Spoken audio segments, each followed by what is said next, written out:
Good evening and welcome to our first meeting of April. We appreciate everyone being in the audience. We have a pretty good crowd here in the council chambers and those of you watching us on our Electric City television. Invocation tonight will be given by Councilmember Steve Kirven, and respects to the flags will be given by Councilmember Chapman. Please rise. Let us pray. Dear God, we are thankful that we live in a land of freedom where meetings of this type can take place. We ask for your guidance and your blessing on this body. Please help us remember at all times that when we sit in these seats, we speak as a government and not as individuals. And in doing so, help us always to honor and respect the rights and liberties of every individual subject to the jurisdiction of this government. Help us make reasoned and fair decisions in all that we do. Amen. Amen.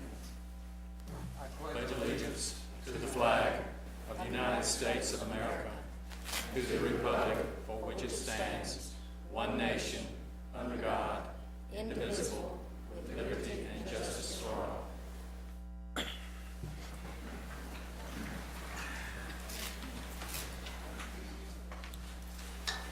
We've got a couple of things before we get into the meat of our business meeting.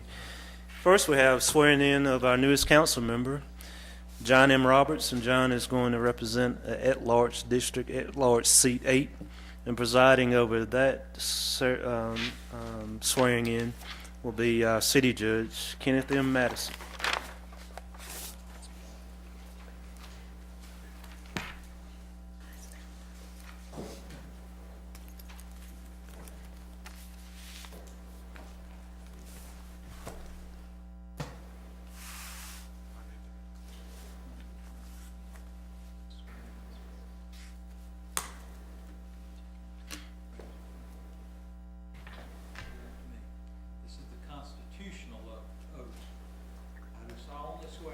I do solemnly swear that I am duly qualified, that I am duly qualified, according to the Constitution of this state, according to the Constitution of this state, to exercise the duties of the office to which I have been elected, to exercise the duties of the office which I have been elected, and that I will, to the best of my ability, discharge the duties thereof, and preserve, protect, and defend the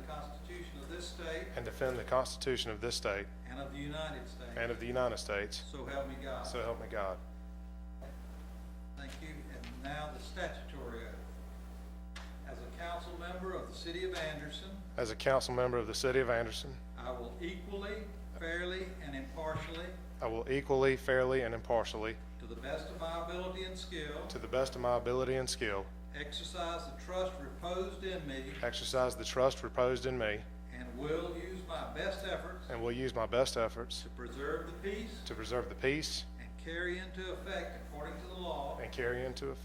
to the law, the purposes for which I have been elected. So help me God. So help me God. Thank you.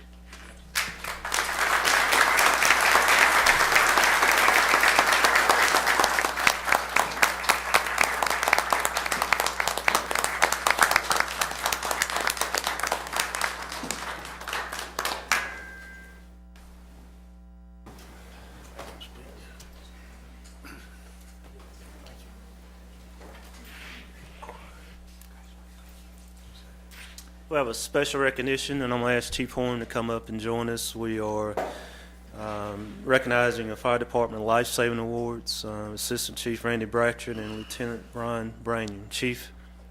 Thank you, Mayor.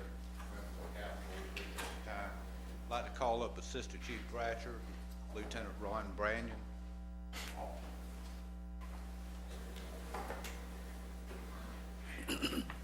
We would like to recognize them tonight for being the recipients of our Life Saving Award, and this is from a call on February 26th. The units were dispatched to 1206 Dooley Avenue. The Assistant Chief and Engine 1 responded.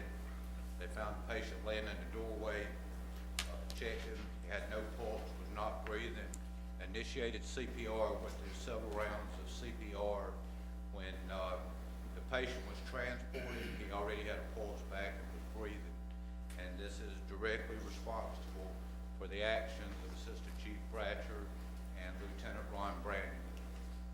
We did find out later on that the person was a father of one of our firefighters' ex-wives, so that made it that much why Randy worked with him for years. On behalf of the City of Anderson and the Anderson Fire Department, I'd like to present you with a certificate of accommodation for actions that's resulted in a life saved.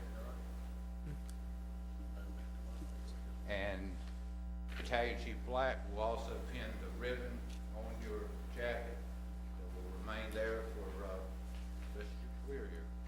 Congratulations.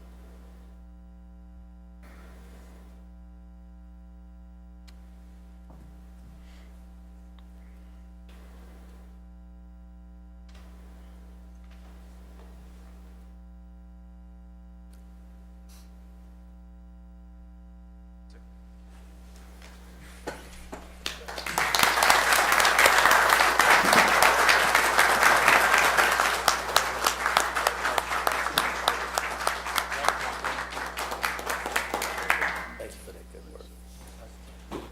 Good job.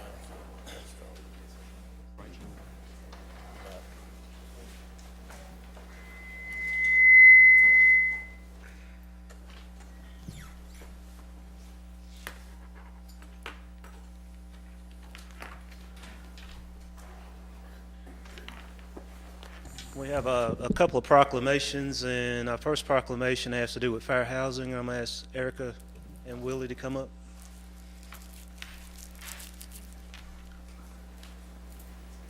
I think I'll read the proclamation. I think each one of these guys has something individually to say. The proclamation reads, whereas the month of April is recognized throughout the United States as Fair Housing Month, and whereas Title VIII of the Civil Rights Act of 1968, as amended, set forth a national policy of fair housing without regard to race, color, national origin, religion, sex, family status, or disability. And whereas housing is a critical component of family and community health and stability, and whereas both state and federal offices of the Department of Housing and Urban Development continue their efforts to promote and educate as many citizens as possible about every person's right to enjoy equal housing opportunities and housing, ensuring that all Americans have the opportunity to achieve the American dream of home ownership. And whereas the City of Anderson continues to firmly further fair housing for its citizens, now, therefore, I be Terrence V. Roberts, Mayor of the City of Anderson, along with my fellow council members, do hereby proclaim April 2014 as Fair Housing Month in the City of Anderson for the significance of fair housing to our way of life and encouraging all citizens to observe and support both the letter and the spirit of fair housing, the fair housing law as an expression of the individual rights by the United States Constitution and the Constitution of the State of South Carolina.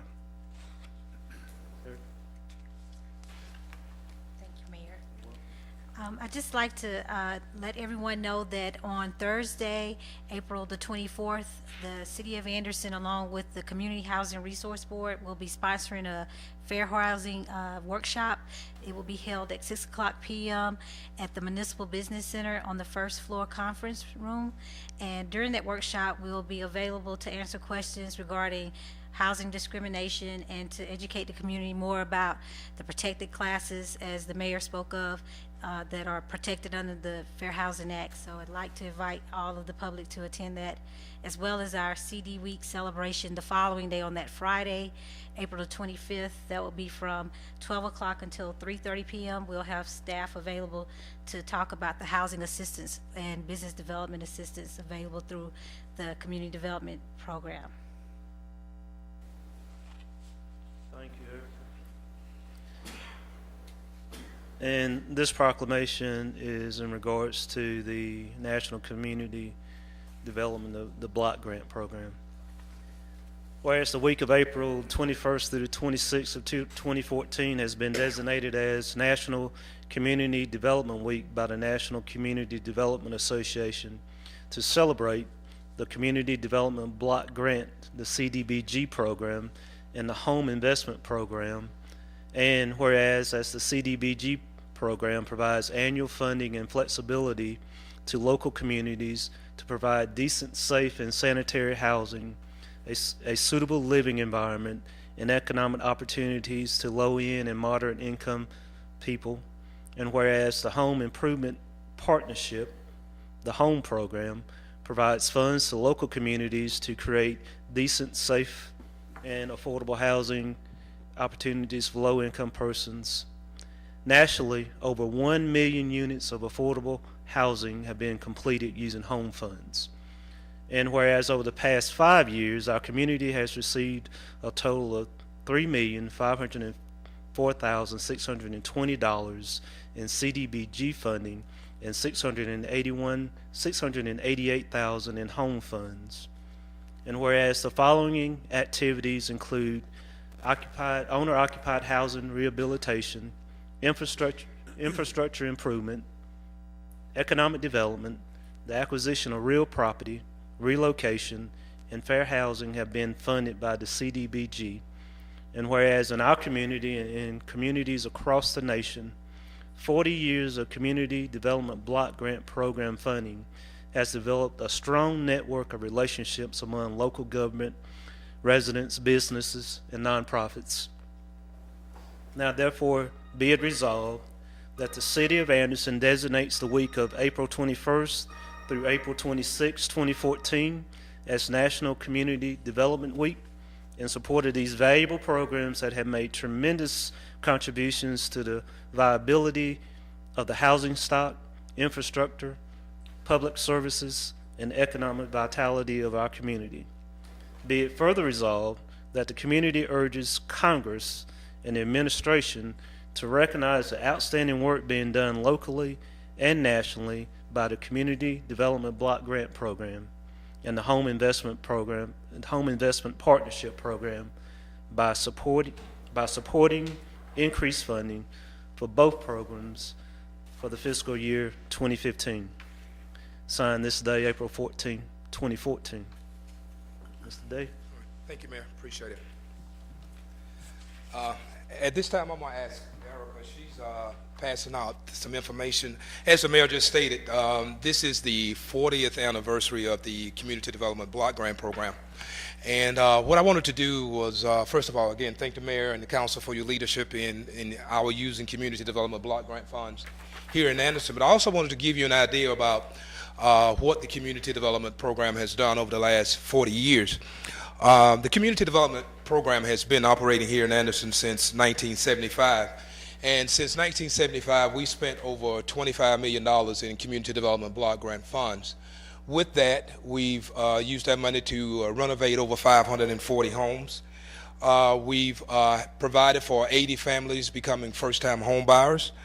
We've put in approximately 10,000 feet, linear feet rather, public facilities improvements. We've used CDBG money or community development money for $1 million in business loan assistance for some of the businesses going into downtown. At the same time we were using that, we created 20 full-time jobs for low to moderate income people. We've also used the Community Development Fund to pay the debt service for the implementation of the start of downtown improvements. We've also helped and provided administrative and logistical help to other nonprofit organizations who, because of what has started to happen in Anderson and because of CDBG, other groups, nonprofit groups like Homes of Hope, who are now putting who put the project that some of you may have seen at the corner of South Fenn and Hampton Street there. They're also starting to do the improvements behind the West Side Community Center. It's a 16-acre tract of land that they are starting to do improvements there. We've also had another nonprofit group, the Nehemiah Corporation. They've done the development there behind the soup kitchen, and they also were the group that did the renovations to the old Kennedy Street School there. We've also started and used community development money for a Citizens Academy program where we have folks like yourself come in and we take you through classes, and we have all the city departments come in, so you actually learn the who, what, when, where, and why of what the city does.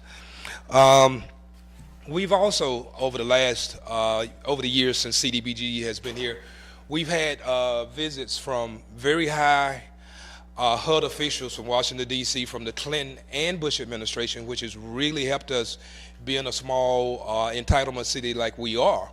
But they're coming in, it has really helped us provide and do some of the projects we've done here. I just want to say that, again, back to the council, your strategy of providing for a priority and then putting a master plan together, you did it for the downtown. You decided that it was a priority, you put a master plan together.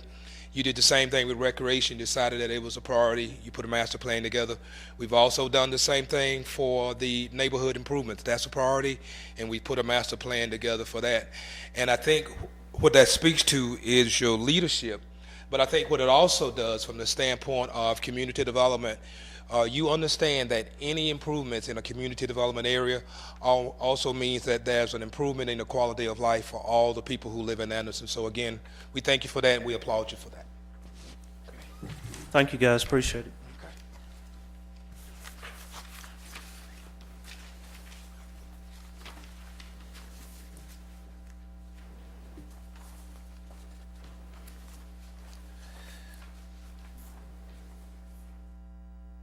The minutes of our March 24th meeting have been distributed. Are there any corrections or additions to the minutes? Make sure we'll approve the minutes as read. Have a first by Mr. Roberts. Second. Second by Dr. Thompson. All those in favor say aye. Aye. Opposed? The minutes of March 24th passed unanimously. We have one item of old business, and that item is request a second and third reading of Ordinance 1404 to rezone 710 East Greenville Street from limited office to neighborhood commercial. Ms. McConnell? Mr. Mayor and Council, you have heard this matter before you previously. When it last went before the Planning Commission in January, the rezoning request was denied due to the lack of specific information relative to the site plan.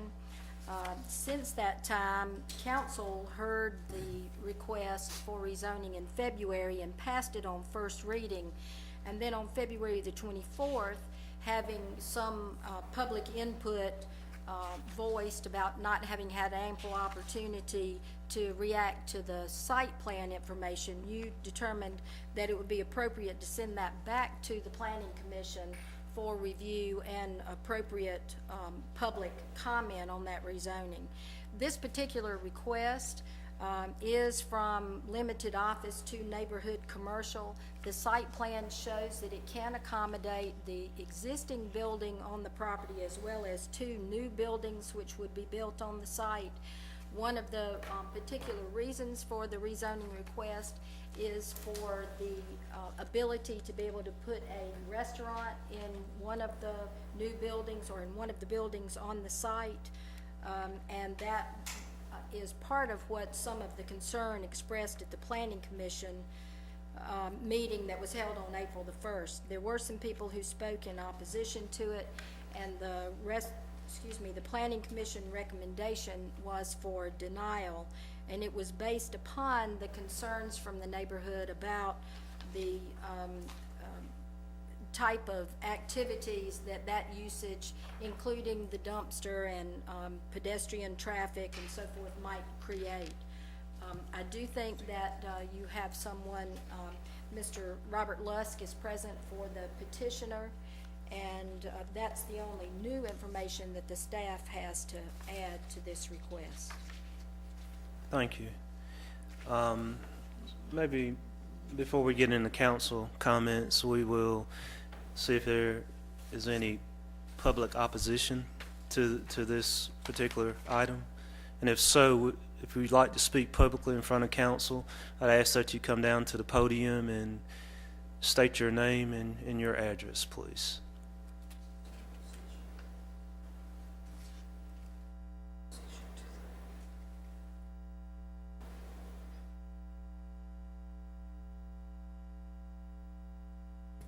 Is there anyone that wants to speak in favor of this program? Ms. Lusk? Yes, Mr. Mayor. Mr. Mayor, I was able to go, Bob Lusk representing the landowner in this situation. I understand the questions of the homeowners because when I went to the planning commission, I know that most people would think that if you had a commercial business in your backyard, that you're going to have people walking across your backyard. I understand that if you change the zoning on this, there would not be any restrictions as far as fencing is concerned. And I would like to tell the council, Mr. Mayor, that my client has authorized me to put a restrictive covenant or a covenant on his property on the side of the property that adjoins landowners that would be on Boulevard, that even though if the property is zoned, if we put a restaurant in front, which would be a national franchise restaurant, we would enter into an agreement with the city, even though it's part of the zoning ordinance, to restrict our property either through a covenant or whatever, that if we put a restaurant, we would put a privacy fence down the side of the property that joins those landowners on Boulevard. I understand, and I knew before I even got to the planning commission, that those landowners on Boulevard would have a contention about people possibly walking through their backyard. I know this is not, if you pass it, there would be no restriction, but I'm telling you, you know, that my client would entertain a covenant in his property deed that if he did put a restaurant, he would qualify it, that fence would have to be there. Thank you, Ms. Lusk. Do we have any questions of Mr. Lusk? Thank you, Ms. Lusk. All right, thank you. Ms. Roberts? This is in my seat, and I've looked at this thing very closely. The first time this came before us, I thought it would work, but the more I look at it, I don't think this will work for several reasons. Once you put that dumpster right behind that building, there's no way a truck that loads those dumpsters can go and pull in there and dump that thing and turn around and go back out. There's no earthly way, but there's not but 24 feet. When we build a residential house from the garage back, if you got a turnaround, we have at least 40, 45 feet. So I've got a big truck that's similar to one of these trucks that do this, and there's no earthly way I could put that truck in there and turn it around and come back out in 24 feet. When you have to use 45 feet for a car to actually turn and clear everything. The other reason I'm looking at it, the drive-through actually goes around one of the office buildings, and you're gonna create a lot of traffic just around that one office building. So, John, you were on the zoning at that time. Yes. When this came up. If you want to add something to that, I'll be glad to. Sure. I mean, thank you. I think it was, it was unanimous decision by the planning commission after listening to the public speak. I know several representatives that were here for the planning commission are unable to attend tonight. I think they're out of town on work, several of them, but I think with regard to the proximity of the houses that are right adjacent to it,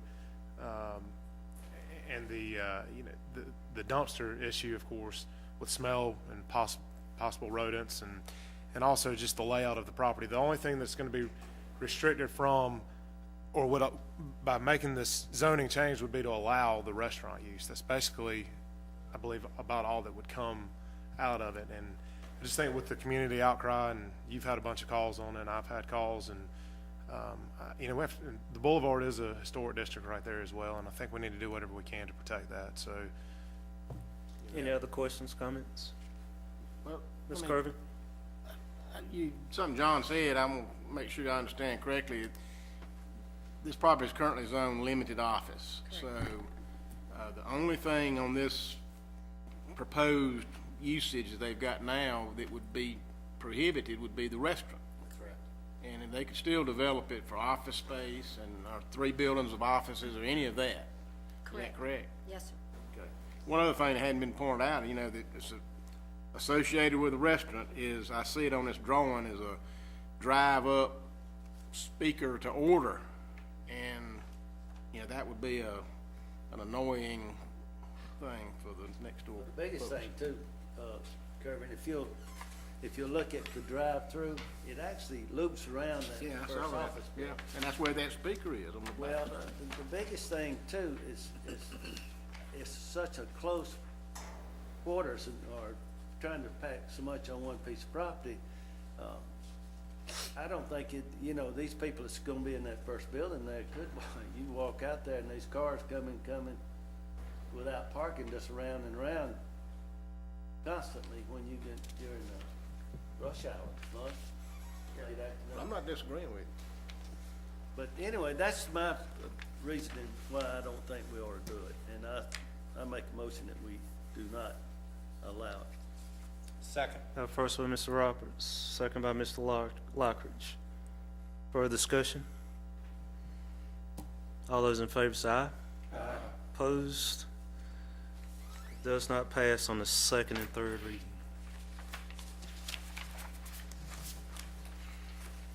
And I would have also comment that the council's been fairly consistent with protecting neighborhoods within the city. We've done that. Do a third reading?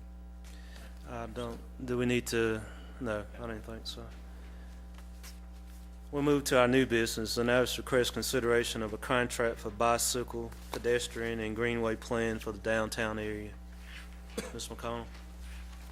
By way of background, we do have, as you heard earlier tonight, we do have a recreation master plan. That recreation master plan also includes proposed routes for a bike, pedestrian, greenway system. The downtown and recreation committees have recommended previously, in fact last fall, that we move forward and try to advance that bikeway plan in conformance with the master plan, and that is really what is before you tonight. So by enhancing that plan, the staff developed a request for proposals seeking firms that could help us be specific about how to find those ways to make a connected network of bikeways, greenways, and trails. And what both of those committees said that was different than what you have heard before. You might remember in the existing recreation master plan and the bikeway plan, there were connections that were proposed that were on the outskirts of, or further out in the city, and those connections were proposed to come in. This time it's in reverse, and the reason why is because the core of your city, most especially downtown, has a good existing network of, or a framework for those trails and those connections, and it was thought it would be much easier for us to begin with the downtown as our center and find those connecting points going out. And we referenced in the RFP that centers of activity such as ANMED, Anderson University, Westside Community Center, the Recreation Center, places like that are natural places for people to converge would be places that we ask firms to look at. We received 4 proposals ranging in price from $40,000 to $94,000, and the criteria was pretty specific in terms of how those proposals would be ranked. The company that the committees and the staff is recommending is Alta Planning and Design out of Greenville, and specifically their base proposal is $45,000, and that would give you a plan that isn't just conceptual. It takes it more specific than that in order to identify what types of connections could be made in specific locations, how much right-of-way or property was needed in order to make it happen, the types of materials, the actual cost to make those connections work, and it would give you something to really move to the implementation or the construction stage. There are some optional tasks listed within Alta's proposal. 3 of those options might be of interest to us. That would be the citizen online survey, the project website, and the wayfinding signage. The manner of funding for this project would come from your hospitality as well as transportation funds. And we think it's significant to share with you that of those firms that submitted proposals, Alta is one who has had success in finding alternative funding sources that might help us construct these connections. So we do have dollars available, and the committees, along with the staff, recommend Alta as the firm that we proceed to negotiate with a base price of $45,000 and up to $84,000 if you select any of the options. We're not suggesting that we move forward with any of the options tonight, preferring to have those further conversations with Alta and perhaps find ways where we could add staff support to those options and reduce those costs and save some of those dollars for the construction phase.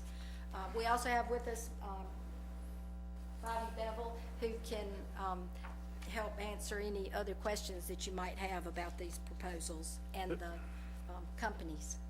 Very good. We did have a good joint committee meeting, and I do know that some of my fellow council members were not able to attend, and I would open it up for questions or even comments from the committee members. Mr. Chapman. I have just a couple. Regarding the final plan and presentations and the amount included, as an optional, they have photo renderings. The only thing I would ask is that they clarify what their final plan and presentation drawings will include, if they're not including some type of photo rendering that would usually show what the actual would look like. The other is that on the optional task for conceptual wayfinding signage, it says conceptual, when that means that's usually the schematic side, not the final side. And at 6,500, we want to make sure that we're getting, more bang for our buck, to make sure that we're getting what specifically we're getting as far as the wayfinding signage. Other than that, that's all I have. Thank you. Anything else?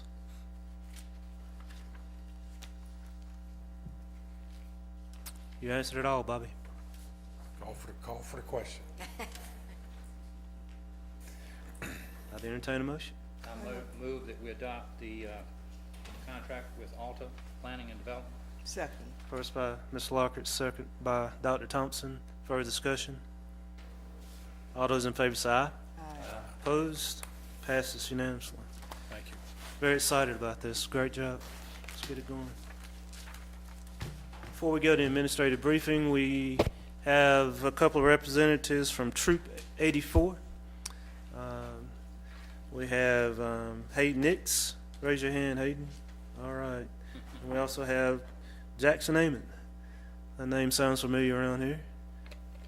Glad to have you guys here. Hope you learned something about government this evening. Administrative briefing, Ms. McConnell. Your quarterly progress report is included in your package. We ask that you take a look at it to see what other activities your staff has been moving forward on. Everything from your past retreat issues to major projects in all of our divisions. And as always, if you have any questions about anything that you see in here, just give us a yell. Thank you. Executive session. How about upcoming events? Upcoming events, you're still up. We do have on a week from tonight, the Planning and Development Committee will meet at noon. The purpose of that is to talk about traffic calming, and that is Council members Chapman, Kirven, Lawfridge, and Councilman Buck Roberts. And on the 23rd, although the project is complete, we've yet to cut the ribbon on the Westview Cemetery expansion. So we will have that at 11 a.m. on the 23rd. If you've not had the opportunity to see the improvements of the additional sites at Westview, hope you can join us on the 23rd. I think Dr. Thompson can attest to what a nice addition that is, and we've already had a substantial amount of interest in the new availability of sites there. And then you heard earlier this evening about our National Community Development Week and the activities surrounding that on Friday. That's all we have in regular session, Mayor. Very good. A lot going on. We do have 2 items in executive session that we'd like to address. Thank you. We have a contractual matter request for proposal for 127 East Whitney Street. We also hear legal advice about possible litigation. I'd entertain a motion to go into executive session. First by Mr. Roberts, second by Mr. Harbin. All those in favor say aye. Aye. Opposed? We stay in executive session.